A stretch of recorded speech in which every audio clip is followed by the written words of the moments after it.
শেখ হাসিনা দালাই লামা নন, ভারতের উচিত তাকে সমর্থন না দেওয়া, এই শিরোনামে একটি প্রতিবেদন প্রকাশ করেছে ভারতীয় গণমাধ্যম দ্য প্রিন্ট।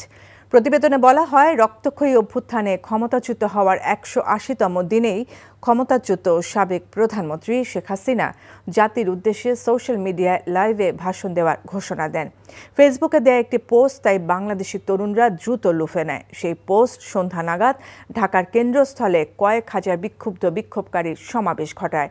হাসিনা তার বক্তৃতা শুরু করার সময় ধানমন্ডি ৩২-এর ঐতিহাসিক ভবনটির সামনে কয়েকটি বুলডোজারও আনা হয়, বাড়িটি ভাঙা হয় এবং এই ঘটনাটি অনেককে, এমনকি বাংলাদেশের সরকারকেও বিস্মিত করে।